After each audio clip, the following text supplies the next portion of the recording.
Hi everyone, I'm Tracy with Legacy Woodworking Machinery.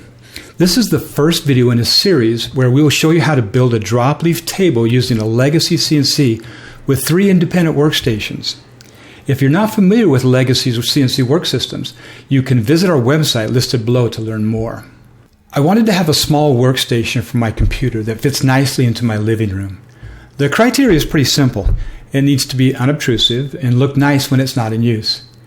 I will simply drop the leaves and use it as an end table along the side of my sofa. When I want to work on my computer, I will slide it in front of the couch and open up one of the leaves and put my computer on it. As a bonus, I can also use the table for playing games on with my grandkids. And when we're all finished, I'll simply lower the leaves and place it alongside the couch, making my wife happy. We use SketchUp to model the table because it allows us to verify the design and ensure that every detail works together perfectly before programming and machining any of the components. So let's take a look at the table, a close-up look at the table, and make sure that everything fits together correctly before we start programming the components. Here we're looking at the frame, and as you can see, the hinge for the gate leg is machined into the rails. Now we'll attach the tabletop to the frame. To expand the table, you simply raise the table leaf and then open the gate leg to support it. And of course, you can also raise the opposite leaf if needed. Now we'll put it into X-ray mode so that you can verify that the components and the joinery fit together correctly. We will use machined mortises in the legs and the frames and use loose tenons to assemble the table. This leg is attached to the gate leg, but not to the frame. This leg is attached to the frame on both the back and the side rails.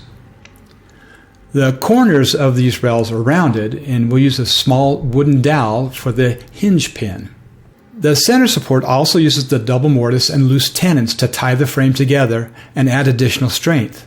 Now everything looks good, so we're ready to attach the tabletop, and next we can start programming all of the parts for the CNC. In the next video, we'll demonstrate how to set up and machine all of the components for the frame, including the joinery and the gate leg hinge using both the horizontal workstations and the vertical workstations. In the following video, we'll demonstrate how to set up and turn the legs, including the indexed mortises using the turning workstation. And finally, we'll machine the table components and assemble the table. Be sure to like and subscribe and hit the notification button so that you will see all of the videos as we machine each of the parts and then assemble the table.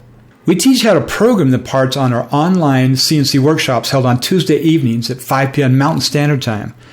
If you would like to attend the workshop, just visit our website and sign up to join the Legacy CNC community to receive invitations for each workshop. And for those of you who are unable to attend the workshop, we record each session and post them on our website for review. All of the information is listed below. Now, if you have any questions, give us a call at 801-491-0010, and I'll see you in the next video.